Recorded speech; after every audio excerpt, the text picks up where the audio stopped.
Good day, nerds and scholars. Today is day 5's lecture. Why believe? The I word, or how the imagination fuels belief, or some ways our state of mind is affected by religious belief, and some ways that religious belief is affected by our state of mind. This will be hard, so gird up your loins. Let's get this done. Like glucose approaching amoeba, or bear avoiding salmon, humans likewise are oriented towards self-preservation and reproduction. Death is the big bugaboo. Humans have, and we use, our neural and mind processes to construct a metaphorical self that can represent objects and events over the course of a mentally fabricated timeline. In other words, we imagine all kinds of things. And when we do it in concert with others, these imagined things take on a real life of their own. Think back to that TED Talk with Harari. Return to that video if you did not see it. It is great stuff. It's crucial.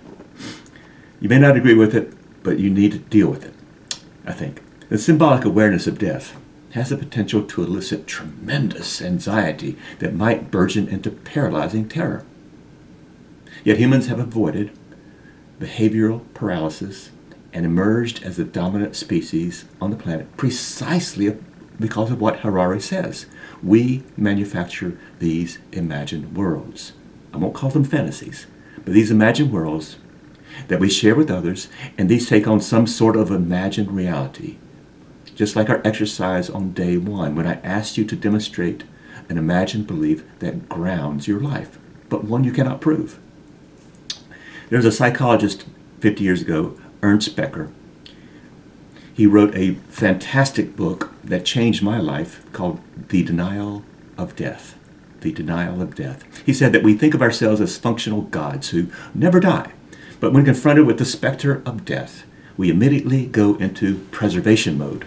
Becker says that we do these immortality projects. That is, when we fully subject ourselves to the human condition that no one gets out of life alive. We start these imagined negotiations within ourselves for longer life, even everlasting life. So we Botox, we make up, we go to the gym, we take vitamins, we take supplements. Why?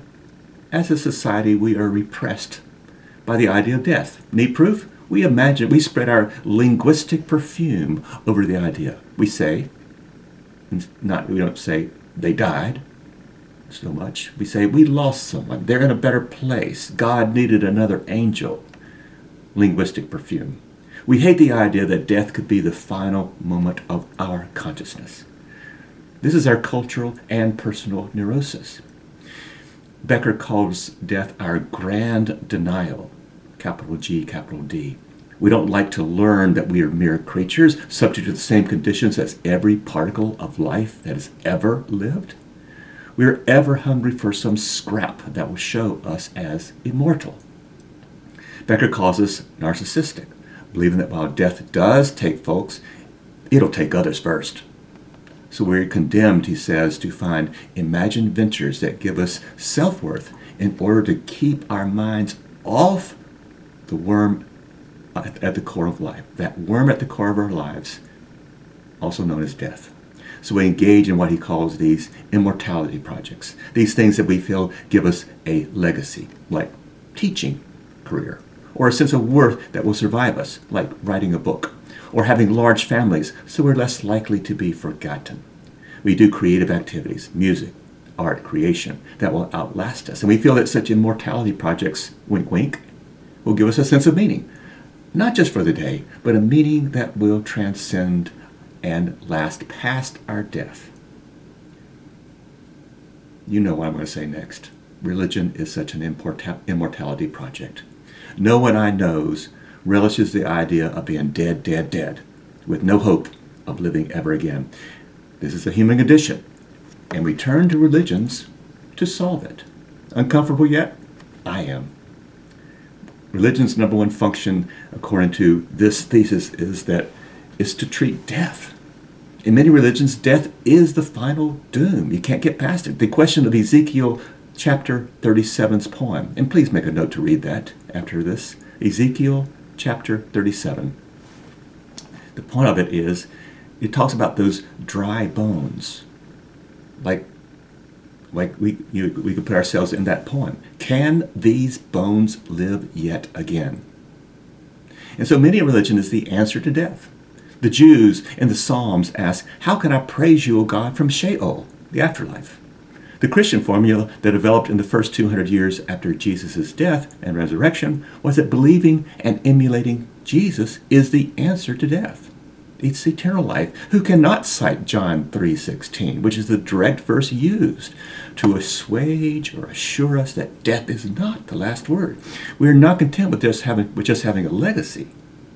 For the religious way is to have an immortality project, and that is to imagine, our I word, that death is not the final word, and so we can imagine things that we cannot prove to help us deflect attention from our death. That even our own life goes on in heaven, for example, or in some afterlife, or in reincarnation. It does not end. Our reading calls this, quote, mortality salience hypothesis, end quote. We employ various ways or processes to lower or mitigate our concerns over our mortality. And the more anxious we are about death, the more heightened awareness of death intensifies. It intensifies our psychological reliance on these ways and processes that we actually develop, that we imagine. And religion is one of these ways. There are symbolic buffers that we can have against death, like having children, creating artworks that survive. But the more powerful one, says the article, is the literal immortality ideas. That is a spiritual afterlife in which one is no longer constrained by our present bonds of time or space or aging.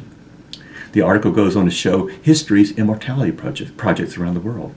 Since Judaism and Christianity are Middle Eastern faiths, we put a lot of stock in an immortality project begun in the oldest document we have, which is a Middle Eastern religious text, the Gilgamesh epic. This is the oldest text we have. In there, an ancient king says that his grief over losing his best friend is too much.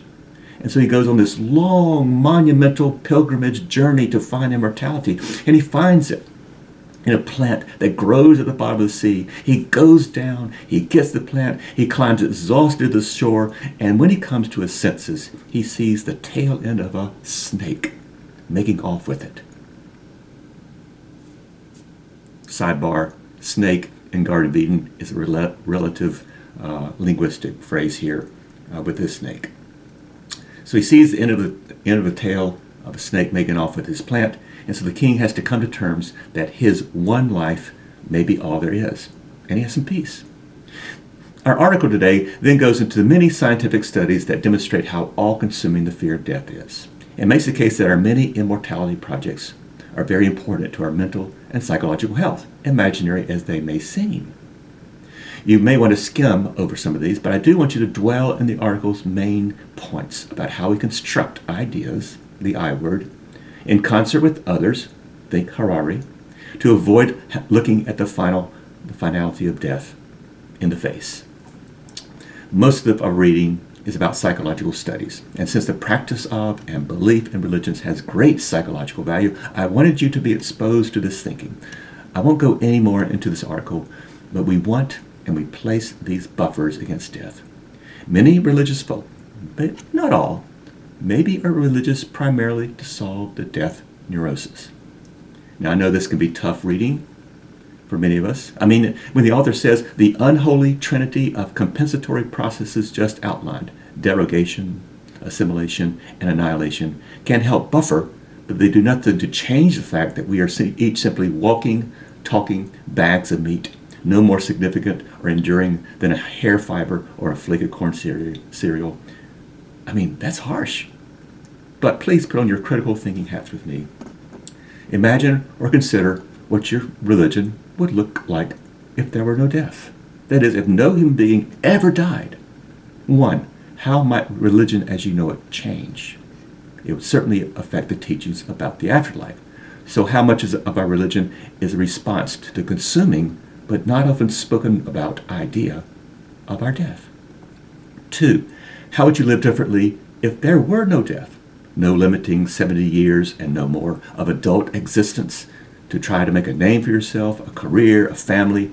Is it a kind of blessing to have a limited life, knowing that you have only so many short years to accomplish your goals? And so you get on your you get on your life project early.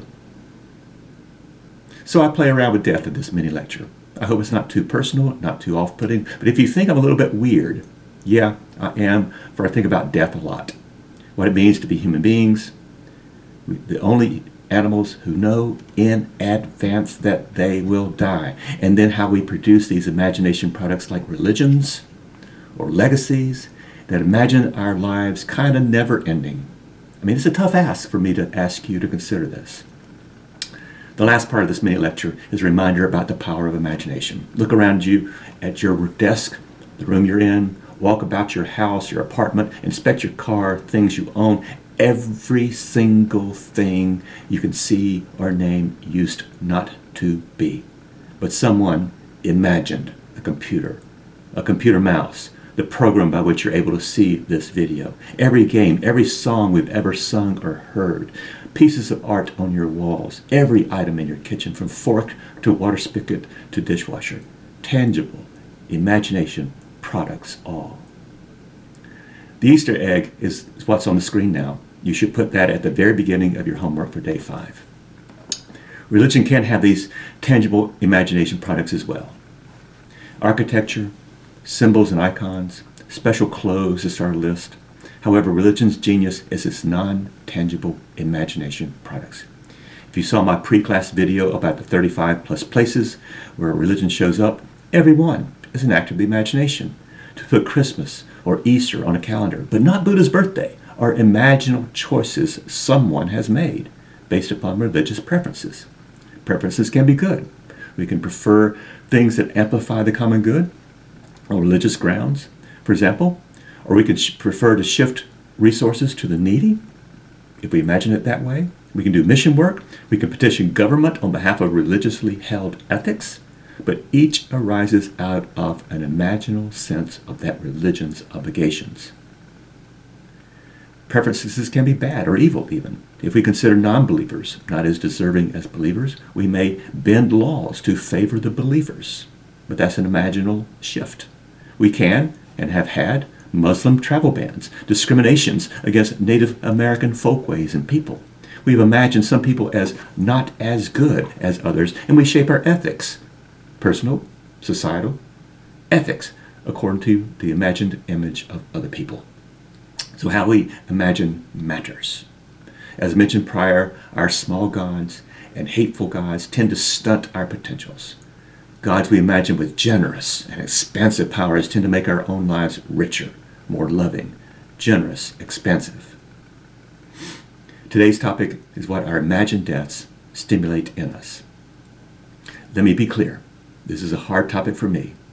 I am religious. I have to consider for myself if I am religious to solve an imagined, anticipated death, or if I'm religious for reasons that have to do with the world before I die. Thanks for considering this difficult imagined topic. I'm asking you to do one other reading on the list of the syllabus for day 5, but I'll see you soon. May your days begin in unbelievable hope and end in radical peace.